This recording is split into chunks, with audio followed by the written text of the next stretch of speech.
the home of George Soros, and whether they are all connected in some way, Melissa. Got it. Catherine, it's Harris.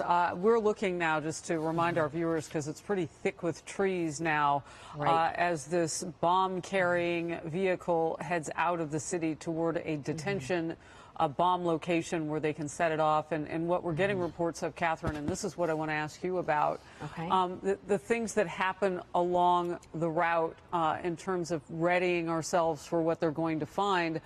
Forensically, what are you hearing about how they will connect these and how soon they think that they can do that? And I only ask that because this is the only one that we know of yet that they are planning to explode. The other two, from what I'm reading, had either a flaw in design or some purposeful design such that they did not explode right away. Well, let me just talk you through what I know happens in a standard situation. I don't want to speculate on what's happening here because we just don't know the facts of how they're going to roll it out. But what is standard is that IEDs are handled by the FBI, and they're taken typically to a specialist lab, which is in Huntsville, Alabama. This is their premier lab for IEDs, not only domestically. They handled the devices in Texas earlier this year, but also devices that are recovered overseas. And by analyzing the device, they look at a handful of issues. They look at the components. If the reporting is accurate that we're talking about pipe bombs in this case, you know, how long is it? What's the diameter of the pipe? Are they able to tie the purchase of the pipe back to one or more locations, an individual, for example? And you can do that through credit card transactions, or if the individual uses cash, you can do that through closed circuit TV.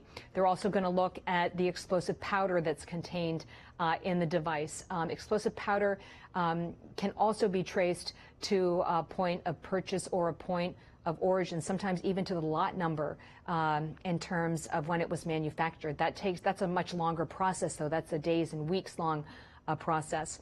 But the part of the device, if you will, that often reveals the most information as to whether it's connected to something else is the detonator. That's where you kind of see the craft of the bomb maker, just in the way that the fuse, the detonator is made, developed, or whether there's a consistent flaw across the devices, which explains why they haven't detonated. And then there's the obvious, which is fingerprints as well as DNA. And this FBI bomb lab in Huntsville, Alabama, has a giant repository of IED components, and they tag all of them, and they often are able to effect arrests and make prosecutions over time by making that link either with the components or the DNA or the fingerprints. All right, it can be a pretty quick process, but you're talking about multiple devices, and there would have to be a lot of commonality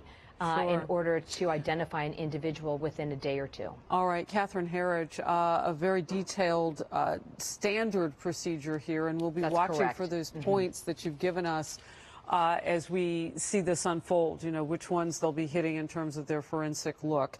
Thank you very much. We'll bring you back as the news warrants. Okay, so we are waiting this hour, and the scene that you see is outside Time Warner Center there. We're waiting this hour for a news conference. We think that's going to happen in less than 40 minutes from now. Of course, we'll bring you that live in the streets outside Time Warner, 58th and about 8th Avenue, for those of you who are familiar with New York. An activity alert from police went out a short time ago telling people who live or work in this area to shelter in place.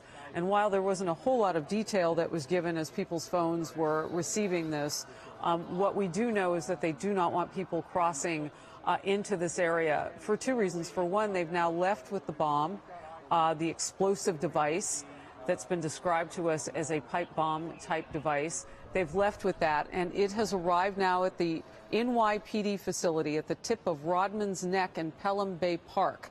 And if you know from watching, that's been less than a 30-minute drive from the city. And that's where the bomb squad is headquartered. And there is also a shooting range there. If they are going to detonate and try to save forensics from that device, it may be where they choose to do that. But anyway, what we're waiting. So why people might want to shelter in place is they first wanted to make room for that departure. And now, secondarily, they are going to start a news conference, and they want to be able to talk without distraction and having to keep up with other people who are on quite literally now what is a crime scene that we are watching unfold. Melissa? On a national level, we know that the Secret Service and the FBI are working together on the collection of all of these different devices that we have heard about. We know here in New York City, it is the New York Bomb Squad and specifically the IED group that is working with that device that we just saw leave the city and go to Pelham Bay. They are also working in conjunction with the FBI, but that's to look at that specific device. We are lucky to have Pete Hegseth on the couch with us today because of your experience in the field, of course. And tell me, you know, what would you say about what's going on right here? Well, what do you notice? Obviously, a very serious situation. You look at the manner in which the NYPD is approaching it. They always take these things seriously, but obviously, to me, it points to the fact that this was a viable device that wasn't just a complete dud sitting in a package meant to scare someone. They took it so seriously that someone knew enough to build something that they took seriously enough to remove. But the forensics are going to be critically important here. The technique that was used to build the detonator, build that pipe bomb, the sophistication, the materials, how quickly they can gather it together. But when Catherine was reporting, I think hearing that word IED is not something you usually hear or think about in a domestic context. It's an improvised explosive device. It's a weapon of war. It's a weapon of terror. Whoever built that wanted to clearly send that kind of message. Finding that person will require the same kind of approach we had on the battlefield, which is get your bomb experts in there, disassemble this device, look at the pieces, see if there are patterns, and find out all the different aspects of what it could be, and hopefully it leads you to an answer. So far, we have heard from the Vice President Mike Pence. We've heard from the White House Press Secretary Sarah Sanders. And in the latest little while, we now have heard from advisor to the president in some capacity, Ivanka Trump. And I want to read you her tweet. I strongly condemn the attempted acts of violence against President Obama, the Clinton family, CNN, and others. There is no excuse. America is better than this. Gratitude to the Secret Service and law enforcement for all they do to keep the nation safe. And of course, we've been following the developments today of when we might see people as well. The vice president is slated to make remarks from a campaign event in Scranton, Pennsylvania. I'm getting now the suspicious device alert on my phone, so I can't read the tweets anymore because it's taken over my phone. So I'm just going to read it to you. Emergency alert. The suspicious device on West 58th Street and 8th Avenue was safely removed by NYPD bomb squad. So they're letting people know simultaneously here in New York, a city and boroughs added together of about 8 million people. I would imagine many of us getting this on our phone instantaneously. As of now, just to finish this, who we might see when, we do know that the president is scheduled to be at the White House for an opioid event. And then he'll depart from there for his rally tonight. But that's scheduled for 2 p.m. Eastern today, and it is a culmination of things. Senator Lamar Alexander working bipartisanly on opioids. So we already knew that the president was going to be signing at that event, but it's very, very probable, and I'm hearing in my ear that we might have John Roberts. So tell me that again.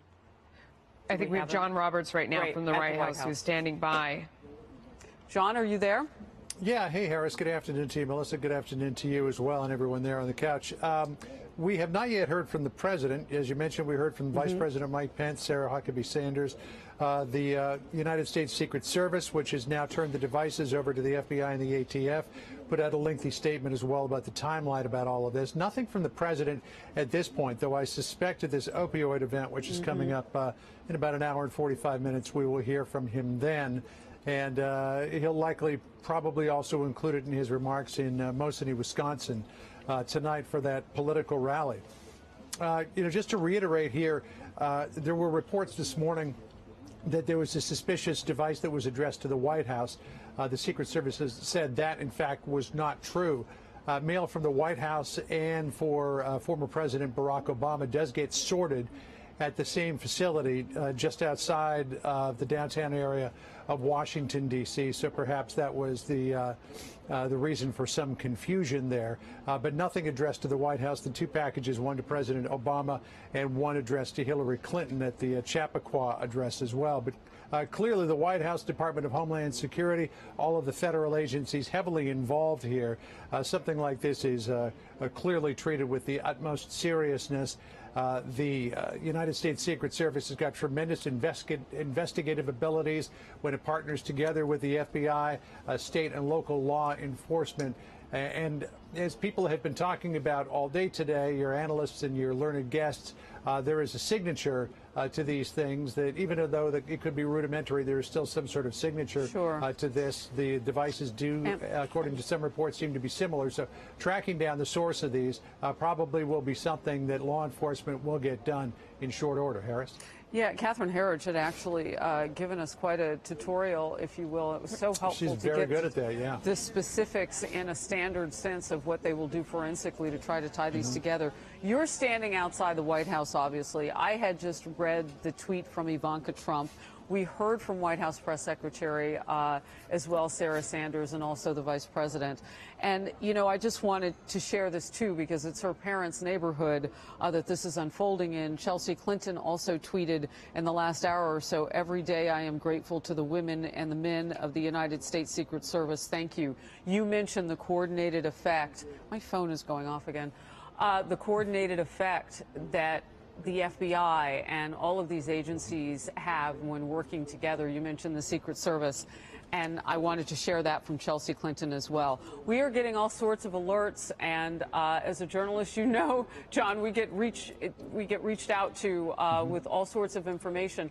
I'm curious from the White House perspective, though, in something like this, since we've already heard from 3 members, are we going to see something more coordinated from the president? You and I have talked about that opioid event today, but might we expect something else?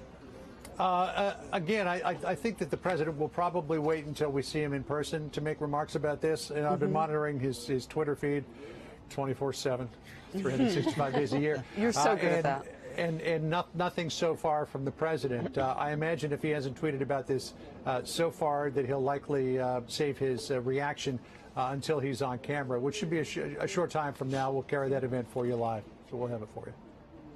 Okay, you're looking at Twitter right now, and you can see that there's I can see that something else up. Go ahead. The president has not put out a lengthy statement or an official statement from the press secretary, but he has retweeted Vice President Mike Pence, saying he wholeheartedly agrees with his statement.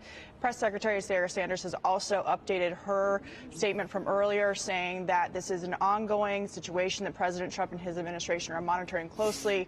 Our condemnation of these despicable acts certainly includes threats made to CNN, as well as current or former public servants. These cowardly acts are unacceptable and will not be tolerated. So they are updating as they go along and receive that information. John Roberts, thank you. We want to bring in Chris Schwecker. He is a former FBI assistant director. And I want to also tell people that we had mentioned Debbie Wasserman Schultz in her office in Florida earlier.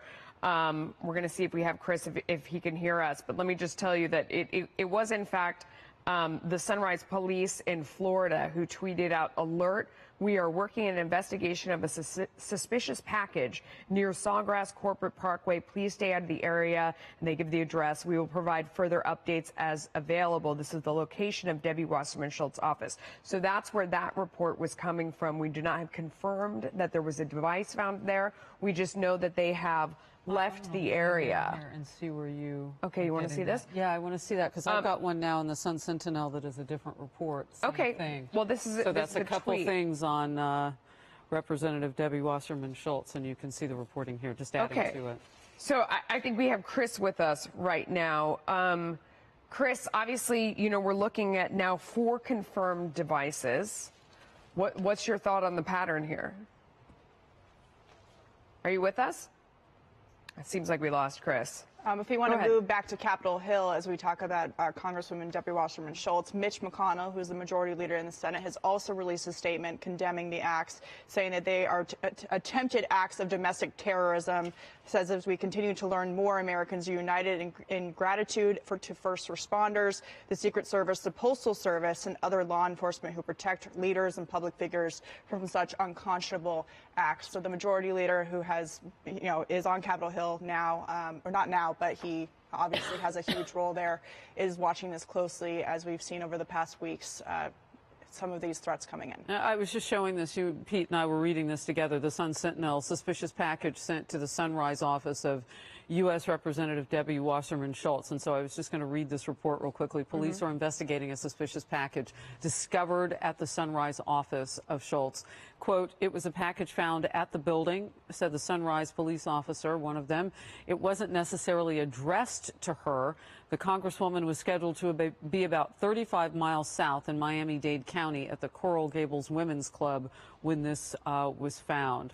So this is just kind of filling in some color. I know you had a tweet. We've got a report in the Sun-Sentinel. And this could be then another device, but we're watching this closely to see if that list grows to 4. Well, see, Steve Rogers is a former member of the FBI Joint Terrorism Task Force. He is a retired lieutenant for the Nutley, New Jersey Police Department. Sir, thank you so much for joining us. Tell me what jumps out to you about what has happened so far today and indeed back to Monday. Well, a couple of things. Number one, by the number of packages that we are beginning to find, this was a well-coordinated individual that planned to have this all happen simultaneously, number one. Number two, I'll tell you what's going through my mind right now, that person is watching us. That person is looking at all this footage. They're listening to everything that we're saying. And that person, if they're watching, they need to know that this is not the way to communicate. This is not the way to get a point across, because they are in effect causing a lot of terror to a lot of innocent I'm sorry people. to interrupt you. Could you just stand by for 1 second, Steve? Those Sure. are great thoughts, but Vice President Pence is speaking right now, and we want to listen to what he has to say. We'll get back to you. Let's listen. Continue to monitor these investigations, and those responsible will be brought to justice.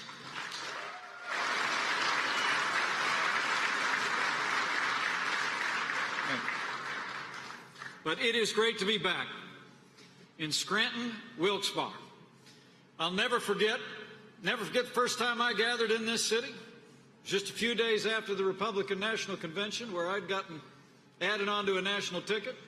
I was here with a friend of mine, and I saw the enthusiasm for his vision for America. All right.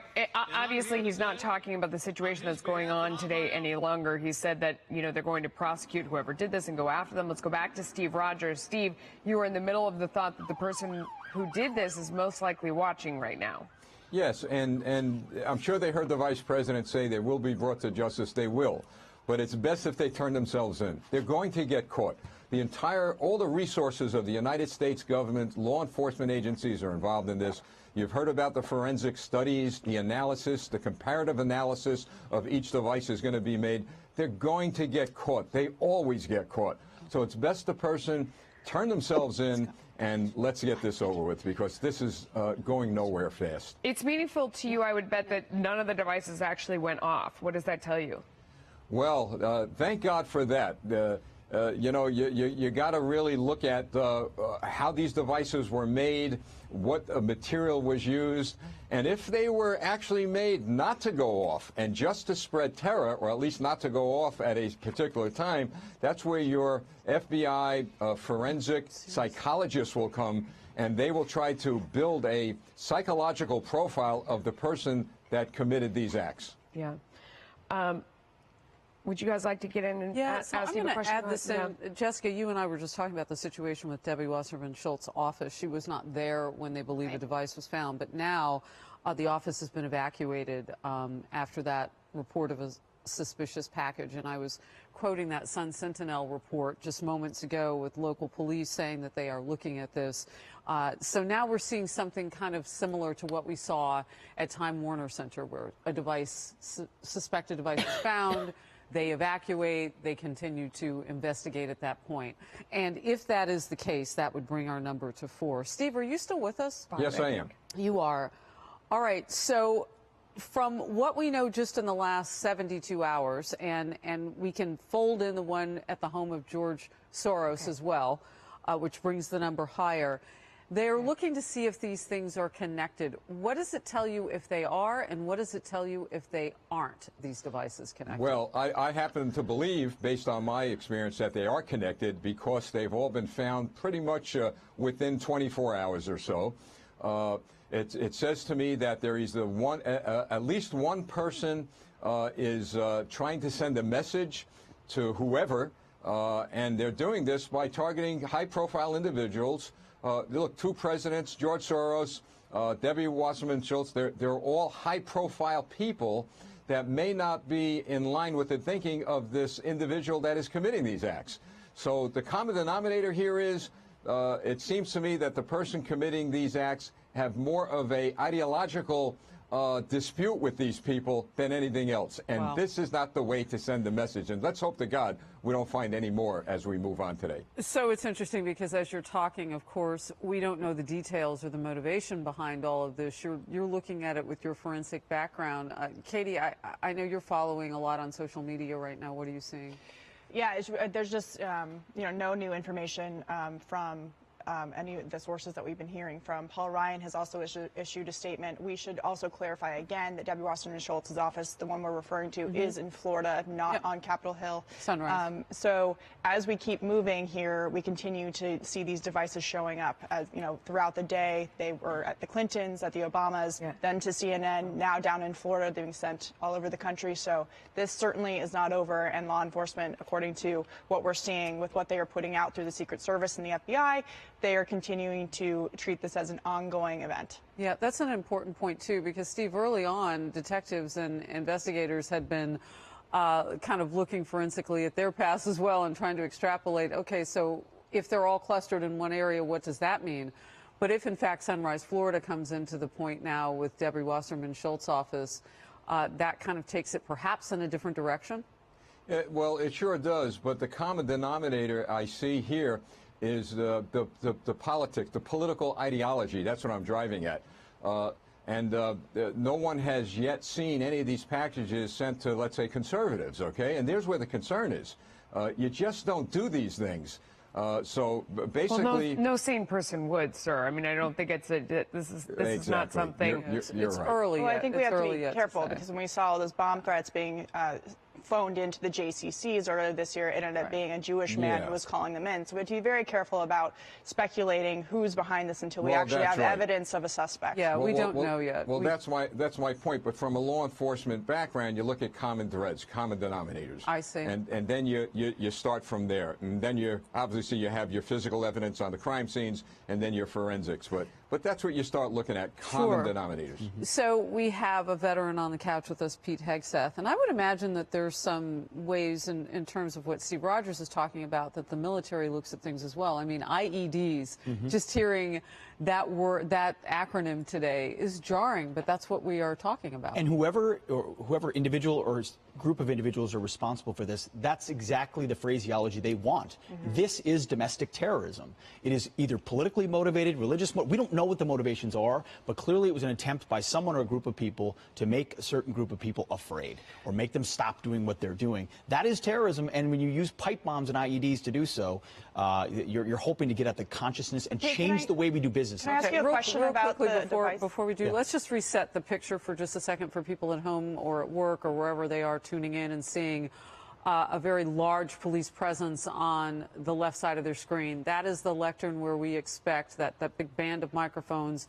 for the NYPD and federal authorities to step up in the next 20 minutes or less, we're told, for the first news conference, since several devices have been found. One in the hometown of the Clintons it had gone through the mail situation and it didn't reach them. So that's Chappaqua, New York. One at CNN Time Warner Center.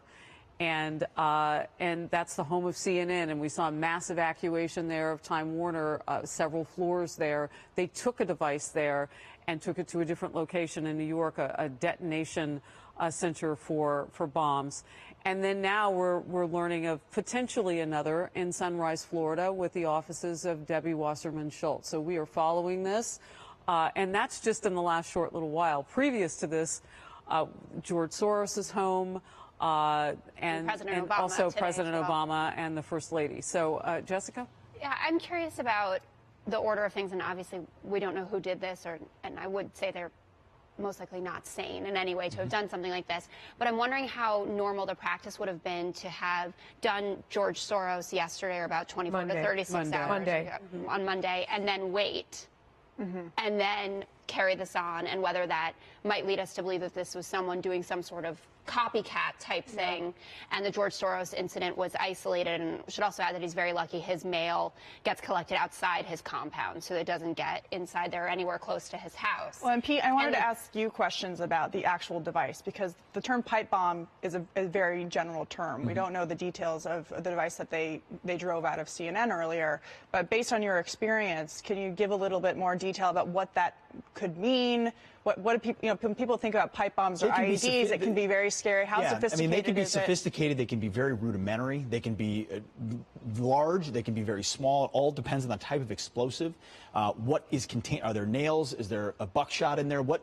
How badly is this person trying to injure or maim? The size of it, it's not going to cause structural damage to say the CNN building, but it could kill individuals. What kind of household products could someone use to build something like that? What kind of household products or things they could buy at the store? I mean, you could buy black gunpowder. The triggers are more sophisticated, and the actual pipes themselves simple. Nails, anything that you think could maim or injure, and they can also be remote detonated or on a timer. That's what I'm curious about, how these were supposed to go off. And were they supposed to go off? Right. I mean, they could have been sophisticatedly put together, but ultimately, you'd think, though, if this person is going to all this length to mail things, they would, A, want it to go off, and B, that gets rid of some of the evidence that's easier to find. You're still going to have evidence, which is still going to point to investigators. One thing that's interesting is about, one thing to note is where these were collected, because you talk about the timing, and I'm not sure we understand the timing because of the mail situation. And the one at George Soros on Monday actually made it to the perimeter of his property, but when you look at the one that was sent to either the Clintons or the Obama family in D.C., both of those were picked up at a mail distribution center, so they didn't get even close to the home that they were intended for. So they could have been mailed at the same time, and because of the procedures for the former presidents, detected at different times. Yeah. And the one that went to CNN, we understand from reports, was actually addressed to the office as it shows up on the internet, not where the actual CNN newsroom facility is, so the person didn't have a lot of knowledge about how CNN works and where they actually are. It was also reportedly addressed to John Brennan, who is actually a contributor for MSNBC, not CNN. I just want to clarify the timing on the two packages sent to the Clintons and Obamas. Okay. Hillary Clinton is actually... Hillary Clinton is speaking now. Let's watch. And commitment, and obviously never more than today. But it is a troubling time, isn't it? And it's a time of deep divisions, and we have to do everything we can to bring our country together. We also have to elect candidates who will try to do the same, who will set goals that will lift up every single Floridian and American, who will look into the future to understand what are the challenges we have to meet today so that our children and our grandchildren have the quality of life and the opportunities that we hope for them.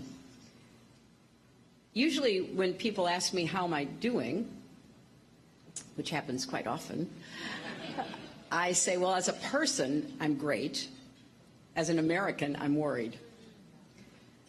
And it's actually for the same reasons. Partly why I am so great is because, with no offense to anyone, I have the most fabulous grandchildren in the entire world. But because I do now have these little precious people, I worry about the direction of our country. I worry about what kind of world will be waiting for them when they're teenagers and young adults and beyond. So it's a special pleasure for me to be here to support the candidates that you have running in Florida. All right, and there you see Hillary Clinton speaking. She happened to bring up these remarks at an event in Florida about what has happened with these suspicious devices. She says that we must work together to bring the nation together, and she says elect candidates who will do the same. So this is obviously a political event, but it's also the first time that we have heard on camera from anyone from the Clinton family since the device was found off site of their residence at a mail center, but addressed to them. We know that we saw Chelsea Clinton, her daughter, tweeting earlier, thanking the Secret Service and all of this. Just to reset here, we are waiting for a news conference to start now in just a few minutes, less than 10, we're told, and this will be in New York City. And we fully anticipate that they will tell us about the situation and the explosive device that was found at the Time Warner Center, the home of CNN, and the evacuations that took place, and give us some information about that. But we may even learn in a wider scope what else they are learning about whether or not that device was connected with any of the others found. So we want to bring in, is Bob Strang still available to us, a former federal agent, former co-chairman of New York State's Anti-Terrorist Task Force and CEO of the Investigative Management Group. Glad to have you here with your expertise. First of all, if you can, just look at this and tell us the points that are the highlights to you that we need to be focused on. Well, I think you've covered it very well. I think the main thing is that these devices are all being found within a short period of time. If you look at cases in the past, this is a pattern and usually connects back to one organization or one individual. The other thing is that the Secret Service, in our office at Investigative Management Group, we work with the Secret Service on threat cases where we actually have a threat. They have an immense amount of intelligence information on individuals who potentially would do something like this. So not only are you dealing with all of your current forensic and DNA evidence and witnesses and CCTV, but you're dealing with a tremendous amount of intelligence. And in a fluid investigation like this, where something is happening as we speak, you have to put all this together and try to quickly go to those organizations that you know or those individuals have the capability of doing something like this. All right. So as a former member of the federal force, as we like to say when these news conferences pull together, you're one of the feds, and we see them putting on, you know, the microphones, the jackets, they're getting ready to go here. What type of information do you anticipate is necessary for the public to know? Well, very quickly, you know, in New York City, John Miller is the head of the Terrorism Task Force, and he's doing a great job here with Jimmy O'Neill. And what they want to do is be able to quickly get in front of the public. They use social media. As you can see, your phone has gone off several times. They get out there with the citizens to try to share information, to try to have them look around. Anybody who has any kind of suspicions about somebody who might be involved, they want to get that information into the police department, into the FBI task force as quickly as possible. So, you know, one of the things that we've learned in law enforcement over the years is that you have to work with the public, with social media, with the regular media, but to be out there and communicate. And that's a big assistance to resolving situations like this. You know, I'm curious because after 9/11, if you see something, say something, if that has made a great deal of difference in how you look at an investigation and the kind of information that comes in right away. Absolutely. And look at today. I mean, even as we speak, we have found these devices. There may be other devices out there. If you hear in the background here in New York City, you'll hear sirens. Yeah. NYPD is all over the city today, putting people on high alert, telling people that if they see anything suspicious to report it, because this is a fluid situation. There are people out there right now that could be in danger, and you have to be aware. So the police can't do it alone. The FBI can't do it alone. It's really part of a bigger picture involving all of the public, not only in terms of prevention and hopefully stopping something from detonating and causing injury or death, but also in identifying who the culprit is, identifying who's responsible for these bombs. It's really a partnership between the public and the police. How complicated is it now that we have two devices in the state of New York, one in Washington, D.C., and now potentially one with an evacuation at the offices of Debbie Wasserman Schultz in Sunrise, Florida? Well, this is going to add to the investigation in terms of what size of an organization. Is this an individual who could have done this at different times, been on a flight and come to New York?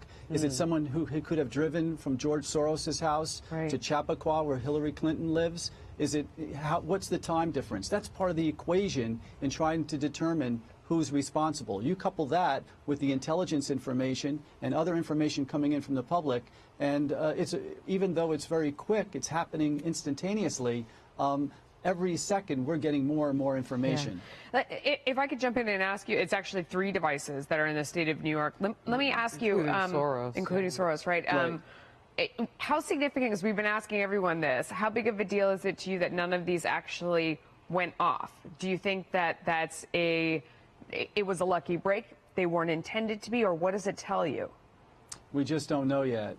We don't know whether this is something, because it's so new and it's happening at this time, we don't know whether this is a ploy to have all of the resources from NYPD and the FBI and the Secret Service focused on New York and perhaps Washington, and there's something in another state or in another part of the city.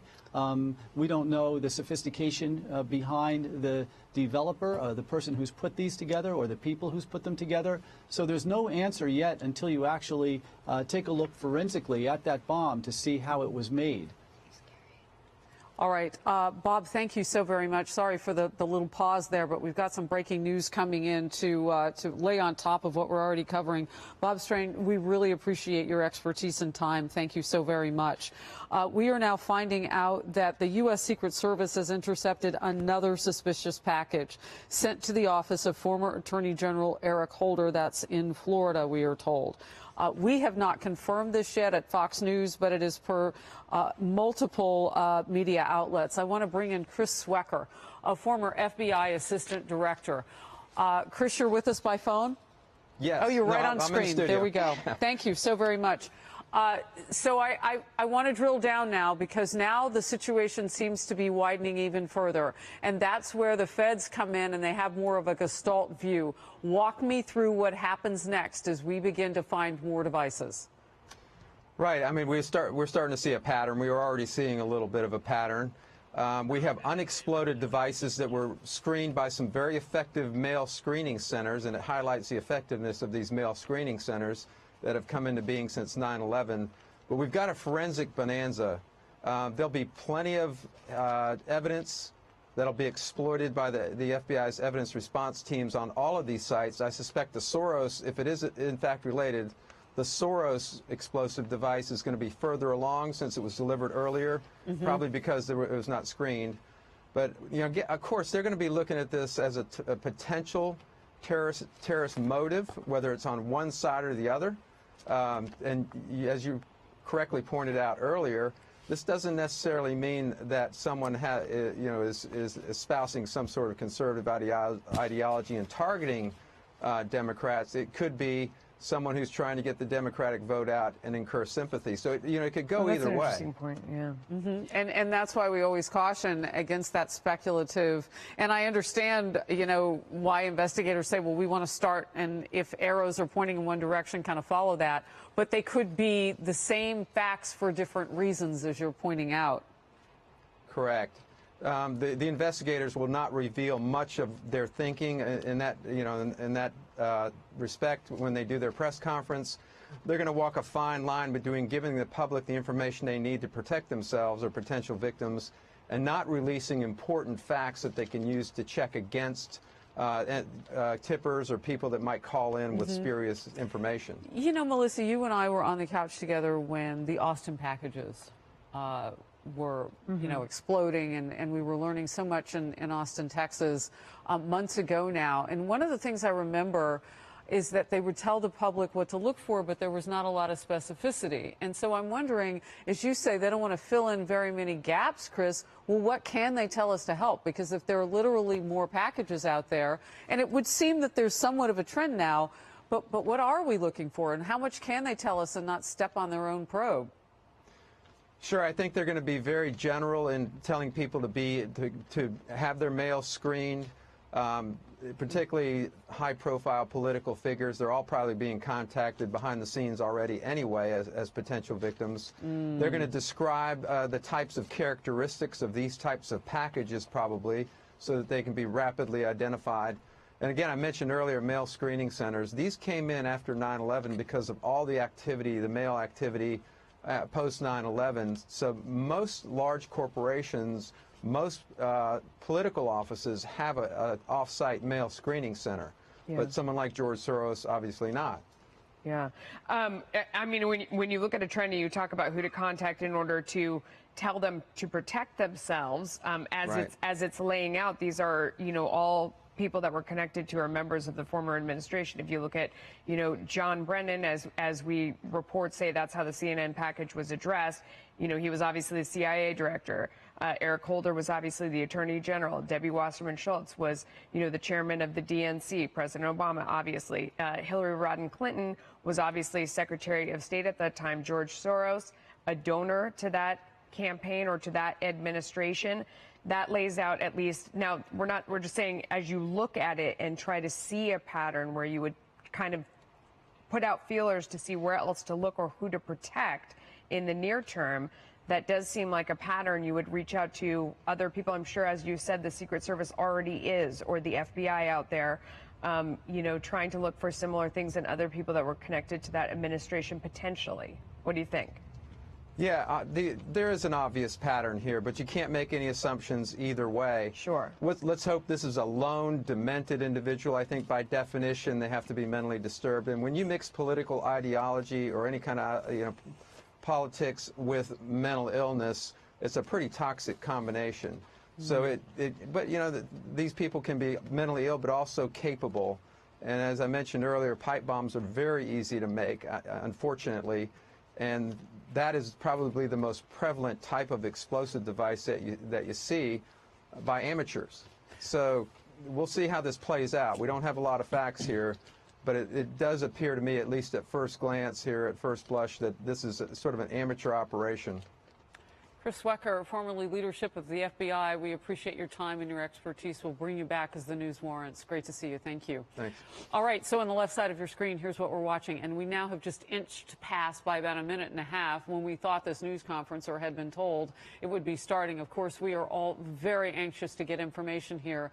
It was jarring, to say the least, to see a major news outlet spill out into the streets on 58th and 8th Avenue here in New York, evacuating, and also shops and other things that were located at that Time Warner Center that they felt like they wanted to get people out of the way. There is a very large hotel there, the Mandarin. We understand they did not evacuate. They're kind of on the other side of the building from where CNN is.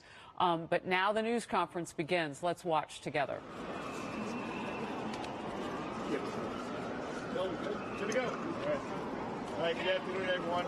Just want to acknowledge, besides the mayor and governor, our partners from the FBI, of course, the FDNY, OEM, Commissioner Esposito, the State Police, and the Secret Service. So today, the NYPD and all of our law enforcement partners responded to reports of a suspicious package at CNN. Our intel, emergency services, and Patrol Borough Manhattan South responded immediately, secured the area, and began a search of the building. Responding officers identified a device that appeared to be a live explosive device. NYPD bomb squad responded, secured the device, and removed it for investigation. Additionally, there was an envelope containing white powder that was discovered as part of that original packaging, and we're in the middle of investigating that right now. The area has been swept with dogs and equipment and found no additional threats besides the white powder. And working with our law enforcement partners, we responded swiftly to secure the scene. NYPD is currently deploying resources around the city out of abundance of caution. If anyone sees something that looks suspicious, please call 911. Anyone with information about this incident today or about incidents in the New York area, please call 1-888 New York City Safe. We've seen this before, and we've seen worse. And we will not be intimidated, and we will bring these perpetrators to justice. Mr. Mayor? Thank you very much, Commissioner. What we saw here today was an effort to terrorize. This clearly is an act of terror, attempting to undermine our free press and leaders of this country through acts of violence. I want to make very clear that the people of New York City will not be intimidated, that we're going to go about our lives undeterred, because the very concept of terrorism is to change us, and we will not allow that to happen. You cannot be terrorized if you refuse to allow the terrorists to win. people of this city have shown time and again that they stand up in the face of these efforts to intimidate. And I want to thank the people of New York City for the way they're handling this situation today. I also want to thank our first responders. Commissioner, to you and all the men and women of the NYPD, thank you for your extraordinary efforts today. To FDNY, Office of Emergency Management, our state partners, our federal partners, everyone worked swiftly to address this situation and contain it.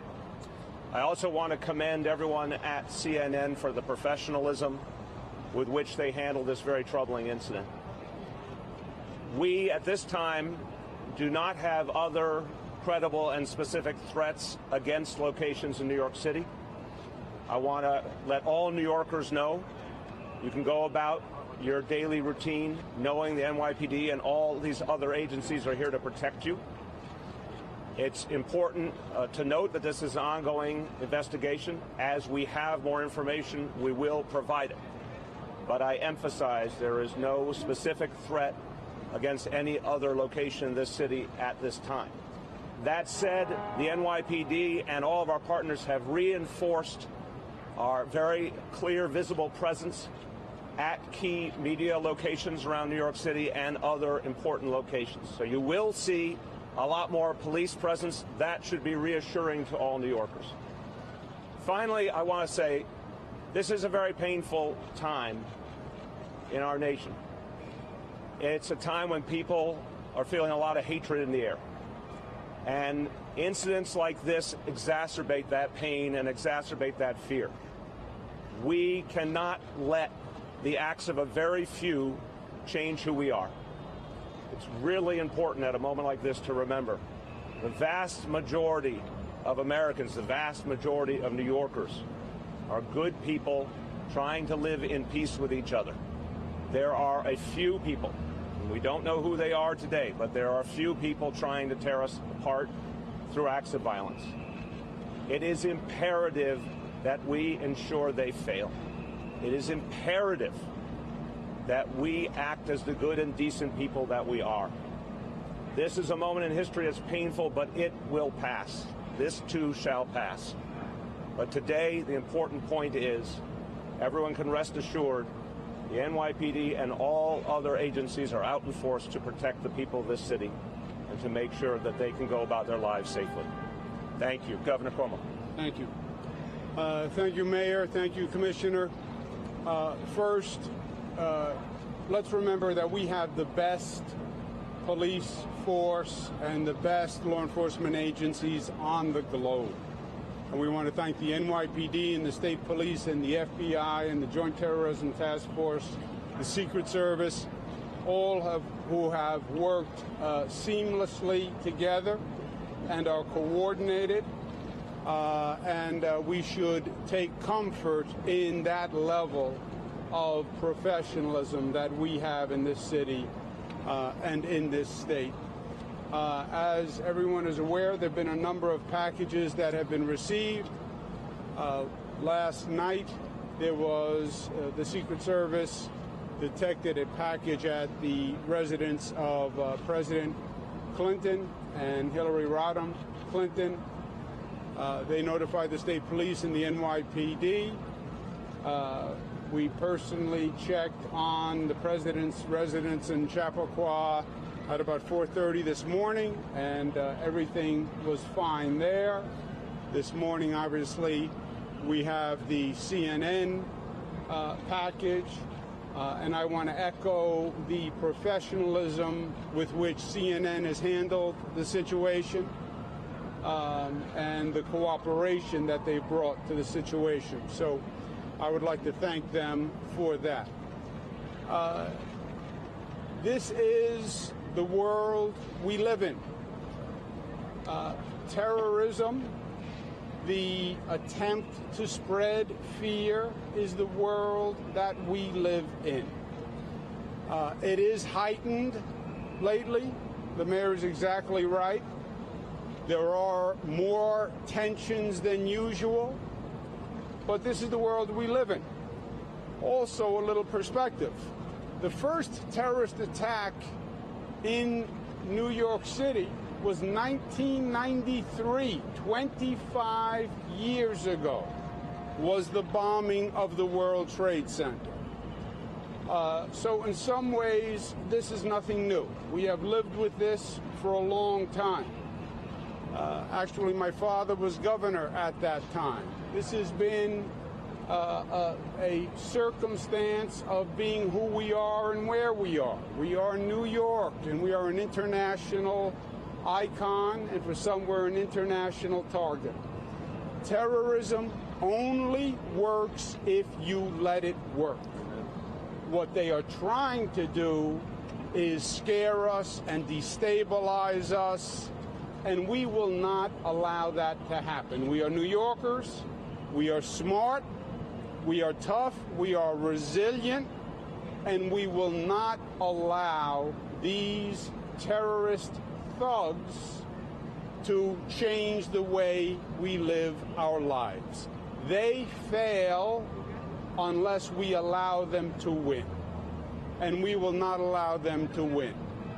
Now, as the commissioner said, you'll see increased police presence from the NYPD, from the state police, from the MTA police, from the Port Authority police. You shouldn't be alarmed. There'll be more police on subways, more police on the streets, more police at crossings. As the mayor said, that's not because we know any specific threat. It is just a precaution because we are smart and because we have the best talent on the globe when it comes to this. So we will take every precaution we can. But we will not let terrorism win. Not today, not ever. Thank you. Good afternoon. I have with me Special Agent in Charge Brian Parman. That's P-A-A-R-M-A-N-N, who's Special Agent in charge of the FBI's Joint Terrorism Task Force here in New York City. As the governor outlined, this begins on Monday night with a package that was delivered to a residence in Westchester County. That was responded to by the Westchester County Police, the Bedford Police, and FBI Special Agent bomb technicians. That package was disrupted and taken to the FBI lab. Overnight, late last night, we received word of the package that was delivered to the Clinton residence, or was intercepted before delivery to the Clinton residence in Chappaqua, New York. That is also going to the FBI lab. After that, we were notified by the Secret Service that they had received a nearly identical package in Washington addressed to the Obamas. At that point, we began to take additional proactive steps. We had gone to locations the day before associated with the first individual who was targeted. Today we went out to offices of elected officials, media outlets, television, and in fact, when the package was discovered here in the CNN mailroom, we had NYPD personnel present who were showing them what these look like and what to be on the lookout for. So at this point, we are talking with other FBI field offices, the JTTF, about other incidents that are unfolding in other places. But suffice it to say, it appears that an individual or individuals sent out multiple similar packages. We have been working with corporate partners and the private sector. We have prepared a product through the NYPD SHIELD program, which goes to approximately 20,000 of our private security partners, instructing them on what to look for, what the characteristics are, and renewed tips on handling of suspicious packages. At this point, we're at a very early stage in the investigation.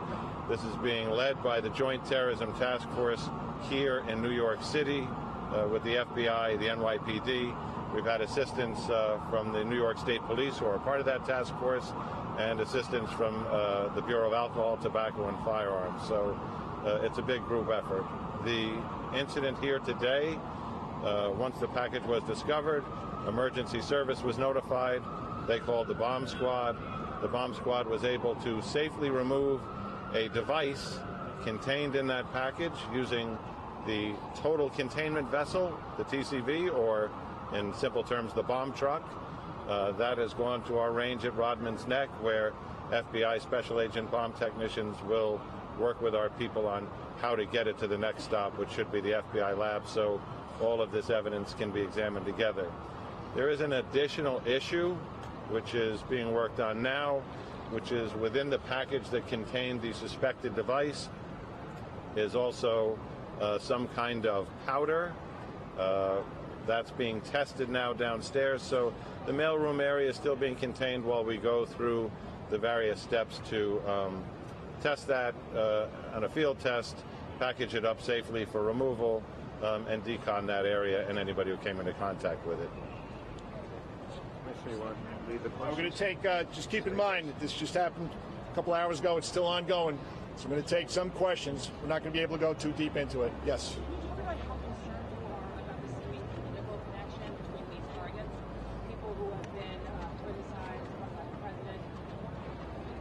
Well, take a look at who's being targeted here right now, and that's why we're doing this proactively. We're reaching out to people throughout the city, checking with the people that do their security, and making sure that their mail rooms follow proper protocol. So it is of concern to us, and that's how come we're reaching out to the right people. Yes.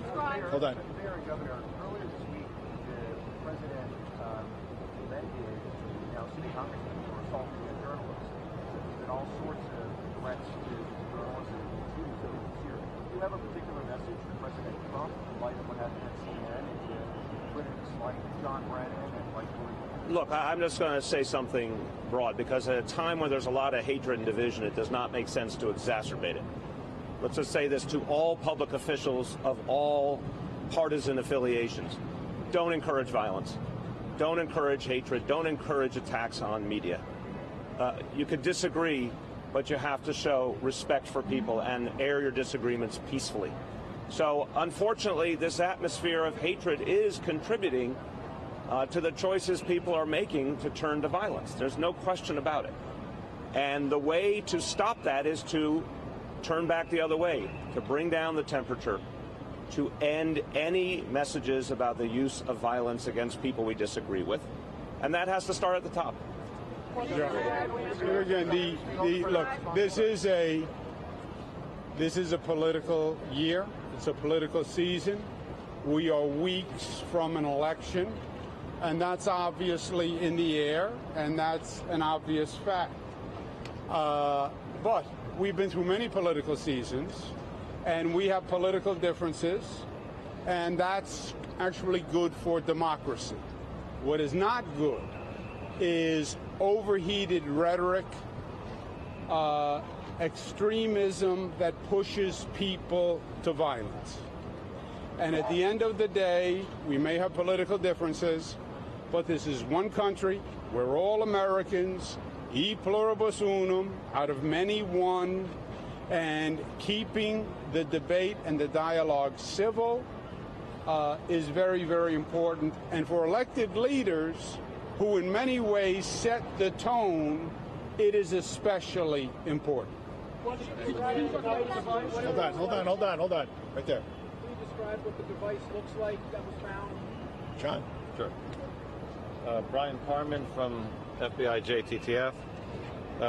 So far, the devices have been what appear to be pipe bombs.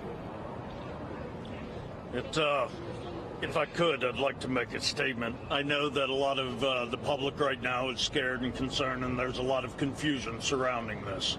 I want to assure you that the reason we are here, because the totality of the federal, state, and local authorities will investigate this thoroughly and follow every lead and we will turn over every rock, we will turn every corner, and we will talk to everybody that we have to in order to mitigate this threat. The mission of the New York Joint Terrorism Task Force is to protect the American people and uphold the Constitution. The utilization of violence in order to further one's own political agenda is unacceptable to us, and we will not rest until we find this, stop these hazardous devices from being mailed, and bring the individual or individuals to justice. We have no better partners in the NYPD, the New York State Police, and the entirety of the Joint Terrorism Task Force. We will be on this until the day that we find this individual and bring him to justice. I'd like to thank NYPD and our partners on the task force, as well as the United States Secret Service, as well as the U.S. Capitol Police, as well as the Westchester County authorities for the cooperation and collaboration that we have thus far. With that, I'll turn it back over for questions, sir. Mayor, the last question. Hold on a second. As you've heard, there is a number of devices, and there's a pattern, apparently, to the number of devices. We wouldn't be at all surprised if more devices show up. A device has been sent to my office in Manhattan, which we were just informed about, and that device is also being handled. So again, this is a situation. A number of devices have been sent. They're being handled. We wouldn't be surprised if additional devices are sent. And the device that is been sent to my office has been identified and is being handled as we speak. Governor, is it related to these other ones? Are they related? And what do you think people that are watching for the mayor right now nationwide are scared to death? Well, terrorism related, right? Terrorism is an attempt to strike terror, an attempt to strike fear. Obviously, these devices are an attempt to strike fear, hence terrorism. Are they domestic? Are they international? These are all questions that would have to be handled by the investigation. But yes, it was a terrorist attempt. It was a terrorist attack. And as you said, what's the intent? To strike fear. And when they strike fear, they win. That's when they are effective. Who controls that? We control that. We control that. This is not the first time we have been through this. We have been through this many, many times. Literally, as I mentioned before, it goes back 25 years to the first World Trade Center bombing. This is New York. It is part of who we are and part of our profile. So we refuse to be intimidated.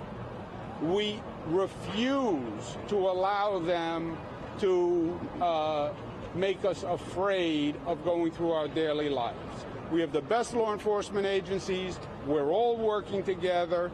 We're all here, and we're going to go about our daily lives, enjoying this beautiful city and state, and we're not going to let them win, period.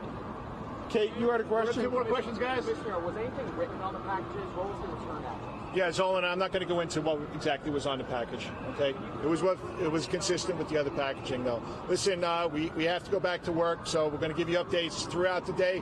I just want to remind everybody here and all New Yorkers, any tips, any leads, call 911 or 1-888-NYC-SAFE. Thank you very much, everybody. Thank you. Thank you. So with that was our first news conference since the device that was found at the Time Warner Center that kind of kicked off the visuals that you see on the left side of your screen. And that was an evacuation of the Time Warner Center where the CNN media outlet headquarters are here in Manhattan. And you saw many of their producers and talent and people behind the scenes spill out onto 58th and 8th Avenues, right at the center of Columbus Circle, and we knew of other people evacuating from that Time Warner Center too, because there's shops, retail, so on and so forth there as well. No injuries in any of that evacuation, and we want to say that because it can happen. Let's bring in David Lee Miller and let's go through that news conference together. David Lee, you are outside the CNN headquarters in Manhattan. I believe that is the first that we have heard together that there was a white powdery substance that was found with this device at Time Warner. That's correct, Harris. We heard a number of new things during this news conference a short time ago. Attending the news conference, the police commissioner, the mayor, the governor, as well as the FBI.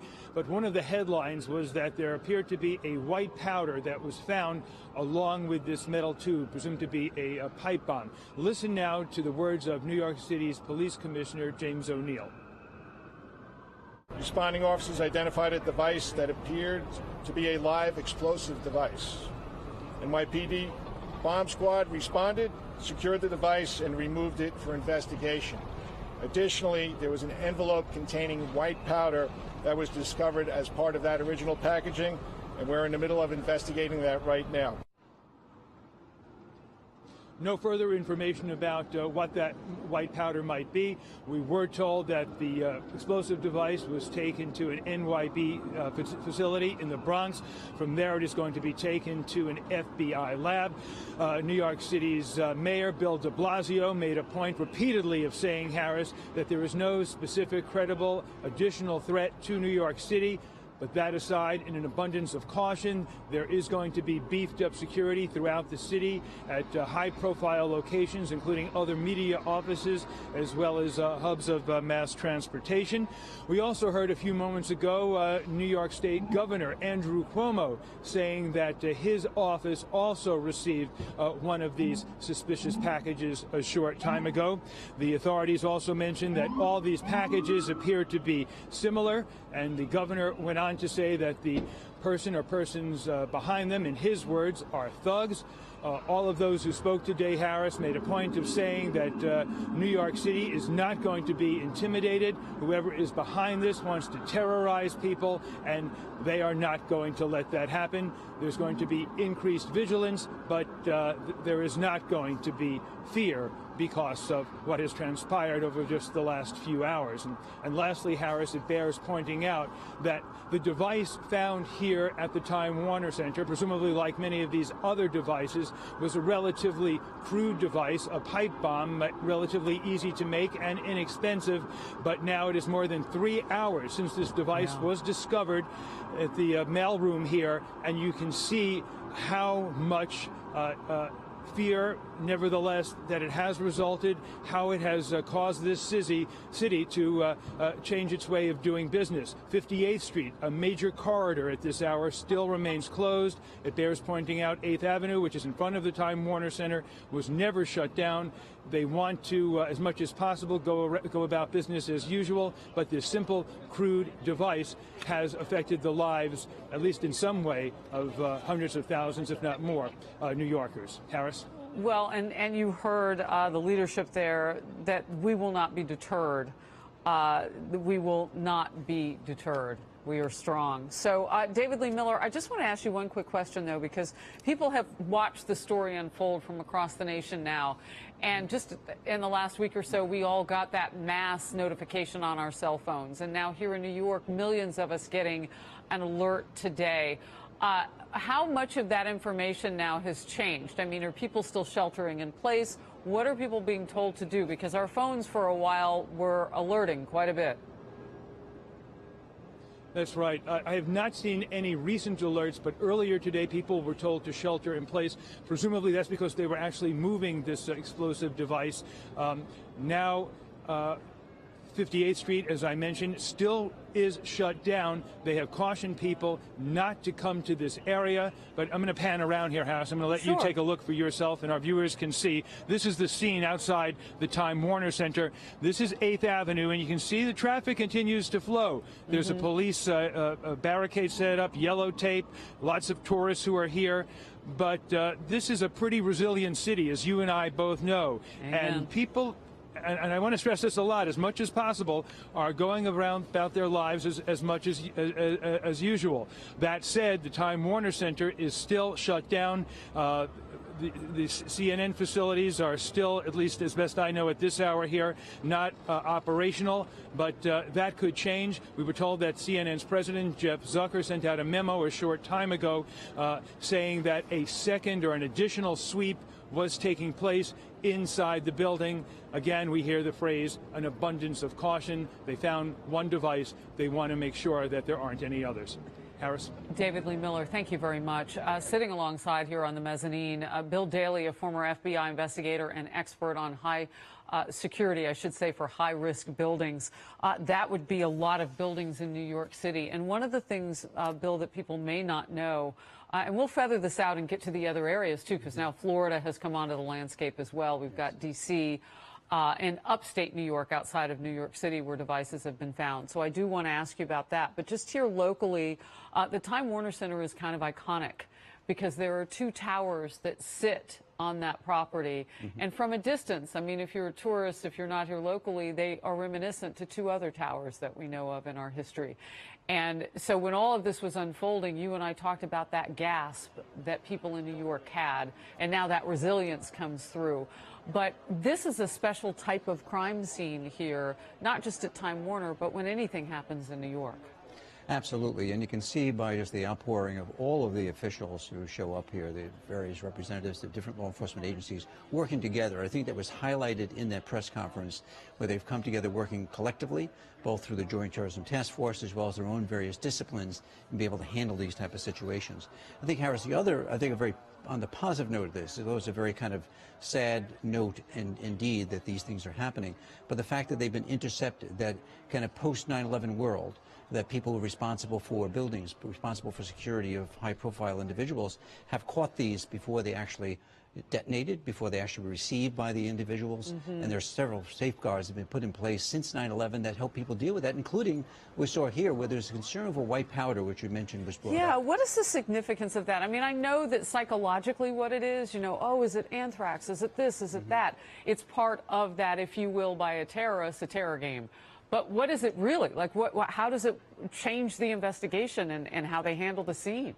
Well, it certainly does change the way they handle the scene, because you just don't know what else has come in contact with, whether this powder is. They can do some very quick tests. Certainly in the post 9/11 world, they can do some quick tests to see whether it is anthrax or some other chemical like that. However, you have to be concerned, and that was one of the concerns they had, that if it was by an explosive device, it goes off and it goes in through the convector system. It goes and contaminates the whole building. We didn't know it right away, though, and that's what David Lee and I were talking about. This has been 3 hours. Is there a reason why you don't tell the public that? I think they actually determine what the whole consistency is. Is it one device? Is it several? Are there other envelopes, you know, in this mail process that have contaminants in them? You know, I was actually kind of, you know, piqued my interest when I first saw this, because they were talking about evacuating. They evacuated the proximity building, which has some residential high-end residential apartments in it. And I was kind of, you know, thinking back, well, why? Because it was a small explosive device by itself. Probably its effect into a adjoining building would have been minimized. But if it draws up powder and a contaminant and goes into a convector system and air filtration, that can be a problem for many people throughout a complex that's very tied together through those, you know, HVAC, heating, ventilation, and air conditioning systems. The kind of forensic observation that most of we lay people would not have made right away, and of course we didn't have that information contemporaneously. I want to talk now about the facility where they take a bomb like this, a pipe device, and you've said it's pretty rudimentary, but it can still do damage. So they take it there, and they're going to do what? They aren't necessarily going to blow it up, you told me?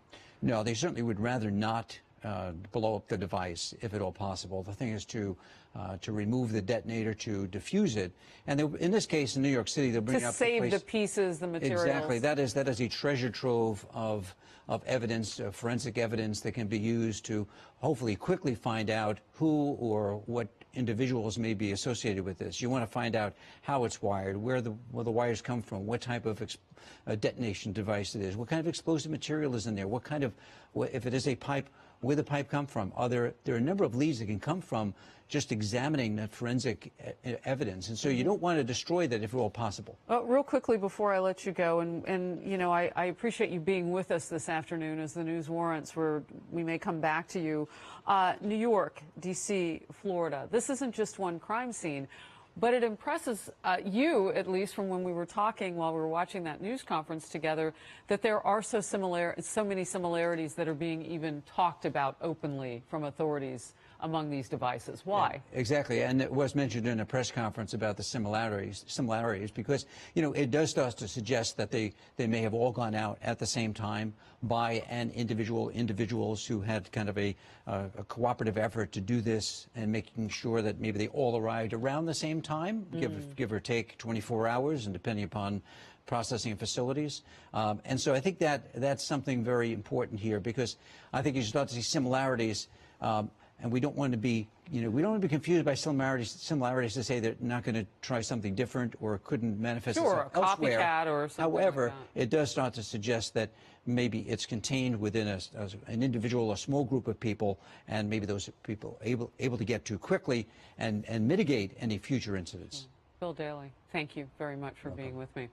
We are awaiting remarks from President Trump now at the White House, where we expect him to speak on the suspicious packages sent to former President Obama, Hillary Clinton, CNN's headquarters here in New York City, and the Miami office of Democrat Congresswoman Debbie Wasserman Schultz. All of those on the list right now. The White House swiftly condemned with this statement attempted violent attacks this morning and vowed to hold anyone behind them accountable.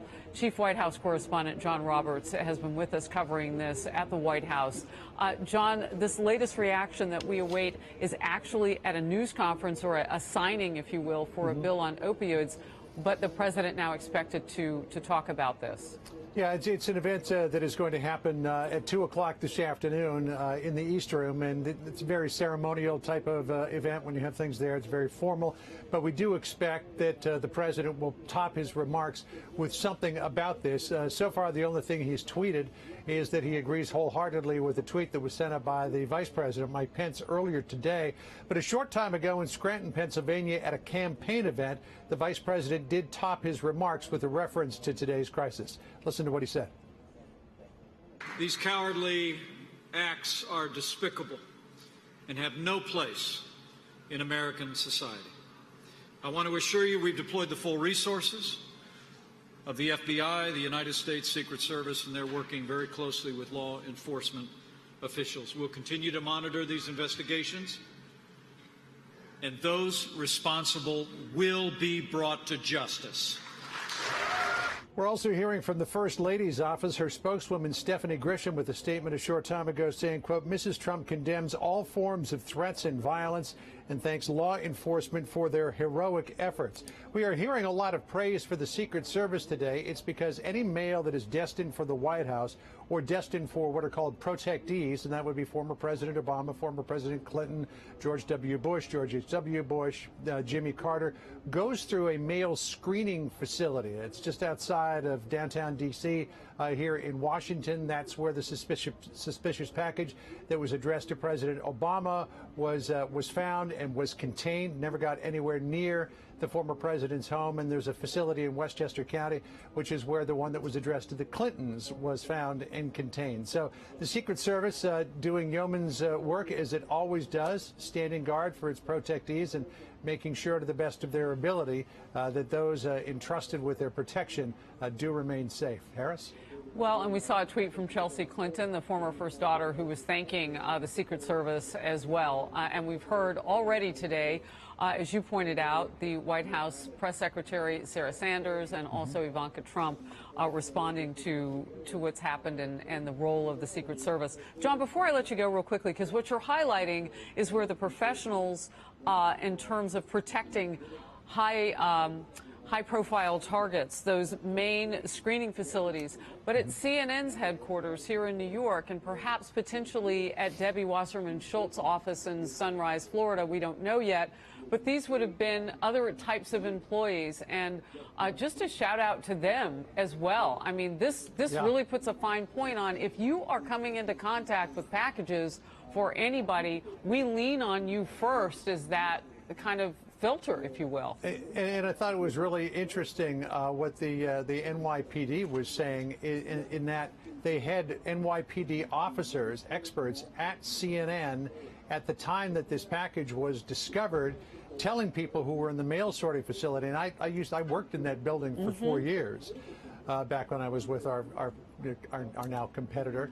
And they have a very large mailroom facility because there are a lot of businesses that are incorporated. There are a lot of residential residences in that building as well. So it's interesting that the NYPD was actually on scene briefing people when they discovered the suspicious package there. That's what John Miller said. John Roberts, thank you very much always for your reporting. We'll come back to you as the president. Now we await his remarks at that opioid event, likely to talk about what has happened today with suspicious packages found now in different locations. Let's bring in Ted Williams, a former detective with the Washington, D.C. Police Department. And Ted, because I just said this is not just in upstate New York City, it's also in your area of D.C. because of that main screening facility where a package potentially going to the Obama's residence. And I want to get just basically the latest word that you have on what's happening. Well, here in Washington, D.C. right now, Harris, the law enforcement are in a heightened state of alert, not only at the Obama office where this package was sent, but also, you know, this is the seat of government, Washington, D.C., and so as a result of that, law enforcement is very concerned about various legislators on the Hill also. Mm-hmm. Well, and, you know, we are waiting. We are slow to jump in on all of the talk that's happening from different offices which say that they're finding devices and so on, because we really want to be able to report that with more specificity and confirmation. But there are others on the Hill who say, you know, that things are happening at different locations and offices. We can confirm, because we have a crew there at Debbie Wasserman Schultz's office, former chairwoman for the DNC, and that's in Sunrise, Florida. They had an evacuation there. Well, you know, Harris, all over the country right now, we are paralyzed. It is without a doubt that this is an act of terrorism. And so these offices, and I was happy that you mentioned Wasserman Schultz's office, because everyone now needs to be very vigilant about what is going on here. We don't know. We understand that these were relatively crude devices, meaning they may not have had the sophistication of a bomber, but most of these bombers have a signature, as we know. The bad thing is that this has happened. The good thing is that these bombs have been found intact, and they are at the FBI lab, and I can unequivocally tell you that they will be able to turn up something dealing with the perpetrator. As a matter of fact, most of the federal law enforcement agencies already have a list of alleged possible perpetrators in these kinds of actions. Interesting. You know, one of our guests earlier said that this would be a forensics bonanza once they collect all of these devices and looking for any sort of similarities or connections. And we've already been told over and over today by authorities that they feel strongly that these devices are similar in some important ways. Last quick thought from you on that, Ted. Well, that's excellent. I was somewhat surprised that the New York put out the similarities at this early stage in the investigation. But I have a feeling that with the white powder, the DNA information and evidence there, that they will be able to bring the perpetrator or perpetrators to justice very soon. Ted Williams, thank you very much. Often lean on your expertise at times like this. Appreciate it. My pleasure. Fox News Alert now. You just heard Ted and I talking about it. And now, new video of a bomb squad member in full armor in the Florida office of Congresswoman Debbie Wasserman Schultz's area. Police confirming that office received a suspicious package through the mail today. Bringing in now our correspondent, Phil Keating, live in Sunrise, Florida. So, Phil, as this was making its way, reports, and then we saw social media dribs and drabs, all of a sudden there was an evacuation. Take us through it. Yeah, this all happened around 11 a.m., Harris, and this is after yesterday's George Soros suspicious package, explosive device found at his mansion in New York, and then the President Clinton and Hillary Rodham Clinton package discovered last night, but first reported this morning, and then, of course, the CNN situation, and then number 4 suddenly became Congresswoman Debbie Wasserman Schultz's office, and this is it in that gray building behind me. And the main entrance is where you saw that bomb squad go in there. One of the bomb squad techs in his full gear, those big, heavily padded suits to protect themselves. And they also sent in a bomb squad truck from the Broward County Sheriff's Office around the backside of the building. The entire office of the 6-term Congresswoman was evacuated just as soon as somebody working inside discovered this suspicious device, called 911, and that has led to where we are right now. Nobody in there except for law enforcement. Over here on the street here in Sunrise, Florida, This is on the far western, far south from Parkland. You've got a bunch of fire trucks here. Traffic is cordoned off. 2016, Debbie Wasserman Schultz was the chairwoman of the Democratic National Committee. She was heavily vilified that year, not only by a Democratic candidate for president, Bernie Sanders, who thought she was weighing the nomination towards Hillary Rodham Clinton, but also from groups on the right. She was supposed to not even be here this morning, and we do not believe she was in the office because Hillary Clinton just happens to be in the Miami metro area today. She was up in West Palm Beach yesterday doing some fundraising for the Democrat candidate for governor. Today it's for Donna Shalala, Bill Clinton's former HHS secretary, then University of Miami president for 14 years, but now she's running for Congress. So that was a fundraising luncheon, and Sure. Debbie Wasserman Schultz was supposed to be there. Our people inside said they never did see her, so she might have just boycotted going into that once the severity and seriousness of this situation unfolded with all of her staff evacuated from the building for safety. And we saw their social media talking about that evacuation. And I apologize, Phil, because I have people talking with me at the same time. I just want to button up what you said. Because I heard you mention the words about political, and so we don't know the motivations behind this. We want to make that really clear to people. There could be a lot of reasons why this is happening, although authorities have said time and time again they are trying to tie these devices together based on similarities. Phil Keating reporting live outside of Debbie Wasserman Schultz offices in Sunrise, Florida. Phil, thank you very much. For more, I want to bring in now Pat Brosnan, former New York City police detective. And Pat, so glad to have you along here. I do want to talk with you, though, about a wider scope, because now we have upstate New York, Chappaqua, where a device was found. You just heard Phil Keating saying on Monday there was a device found at the home of well-known Democrat donor George Soros, and that was found again on the perimeter, but could have potentially been bad because that's not a political office, that's his home. And then you have device in D.C. with the Obama office, and now the Wasserman Schultz office in Sunrise, Florida. Your thoughts about it?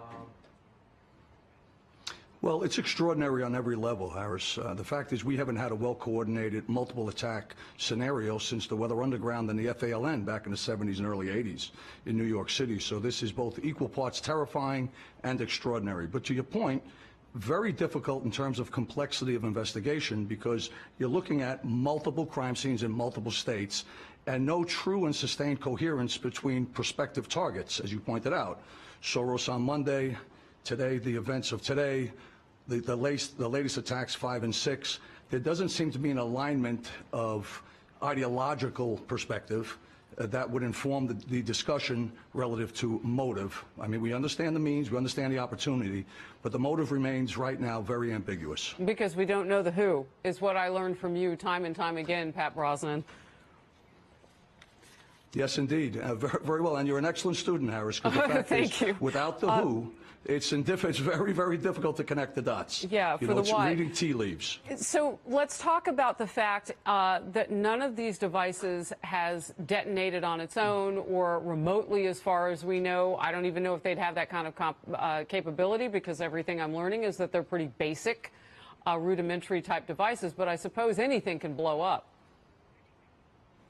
Exactly. And it's important to make the distinction from the onset that they're pipe bombs. They're not letter bombs. They're far more lethal. They're designed for multiple fatalities and multiple injuries. So another element of the terrorization involved in this, a very, very serious device. But the fact that they didn't blow up is premature to speculate on the reason for that. Could they possibly have been timed for an additional blow-up time, a detonation time? Could it be possible that we could be so extraordinarily lucky that all of them failed?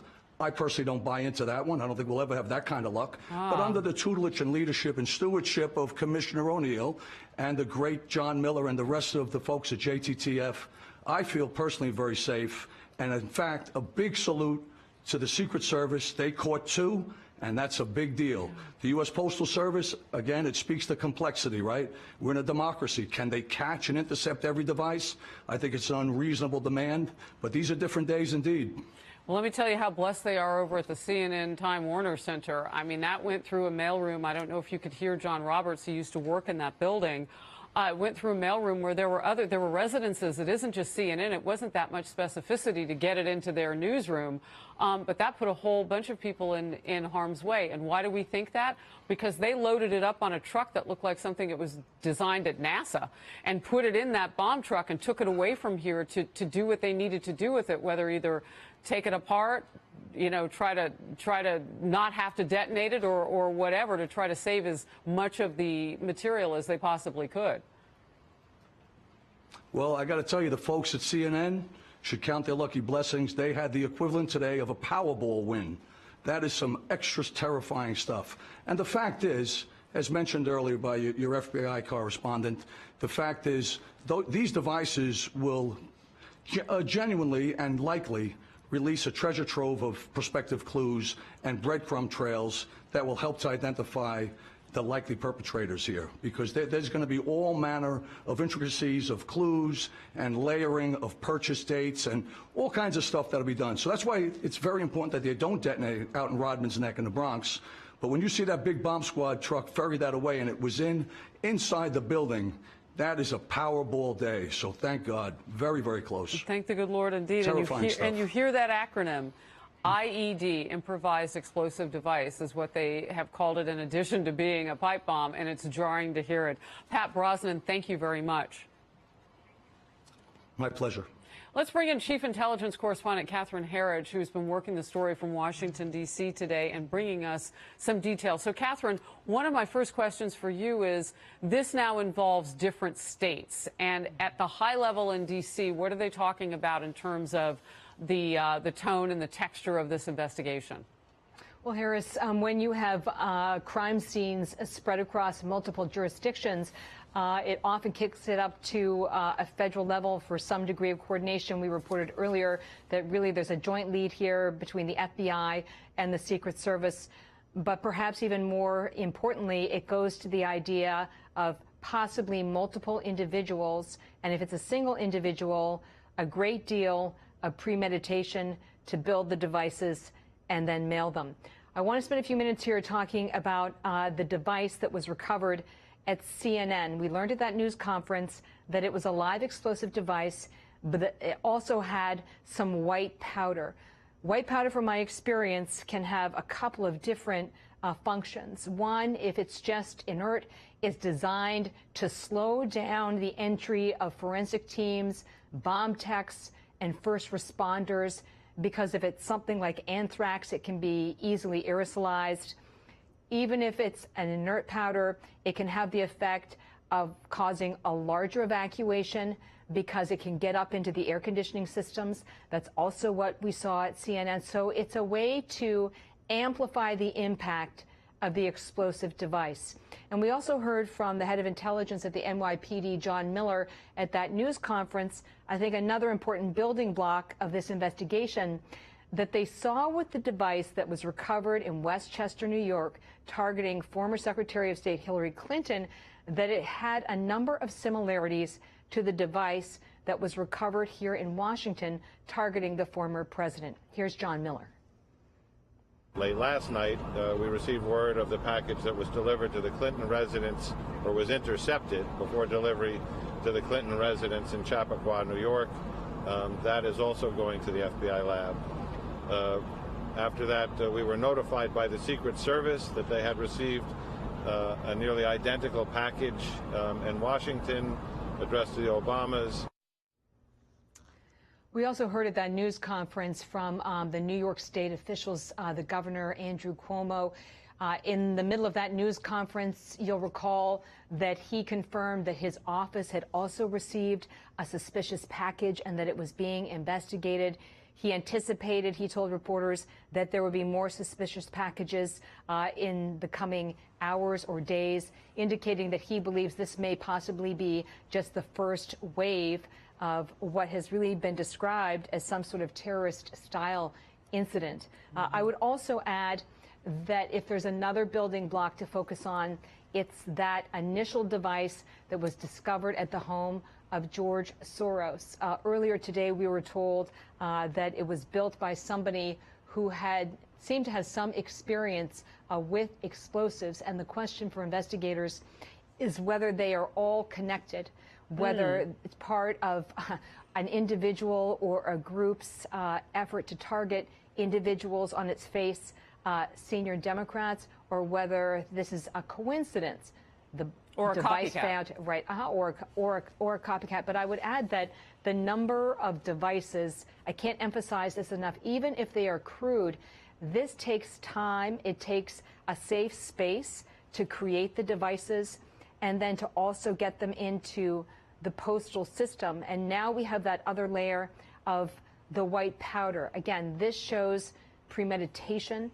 If it's inert, it shows that they understand that it will slow down the first responders, people trying to evacuate the area, because they're trying to determine whether it's something that's lethal or not, and whether they have to have that broader evacuation, which is exactly what we saw at CNN this morning, Harris. Well, and it effectively, no matter, you know, the level of whether or not it's lethal, it's terror, because you've now well, it disrupted. amplifies, it absolutely amplifies the impact. Hey, before I let you go, because we popped up on the screen while you were talking, the device that actually went to Columbus Circle. There it is now, and we haven't said it in the last little while, so we want to say two things about this, Catherine. One, you see the name John Brennan there. Right, so I want you to comment on that. You also see that it went into a facility, CNN, where I understand he is now an analyst or some sort of contributor, not even with this network, but it was a wider type of mailroom. It wasn't just CNN, it was residences, it was retail offices.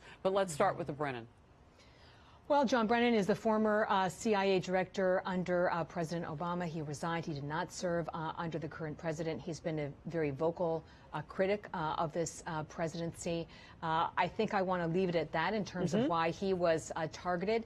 But there does seem to be an arc where the individuals so far who have received suspicious packages are sort of high-profile Democrats, if you will. I'd also just note the motive. Yeah, we don't know the motivation, but I would also note, if you look at the package, one of the telltale signs you're always told to look for is excessive postage. See that? And you can clearly see that on the screen. You can clearly see that there. So, and also excessive, if you will, handling or packaging. You see there appears to be a heavy yellow tape that's around the package, and then the excessive postage.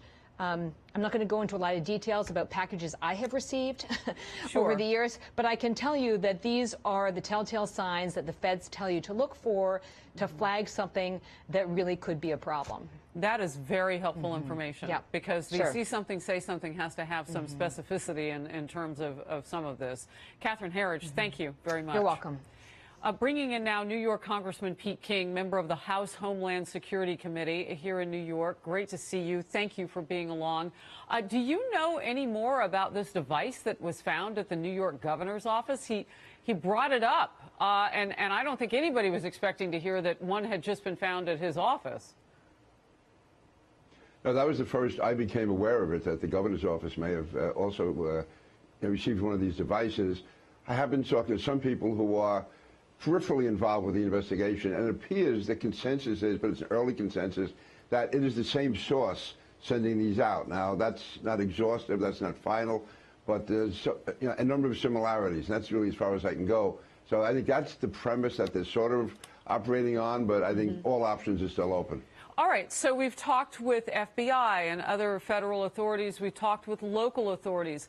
Yours is special because it's Homeland, and I would imagine that there's probably a list somewhere out there that you can look at and see if this matches someone that might be on a list.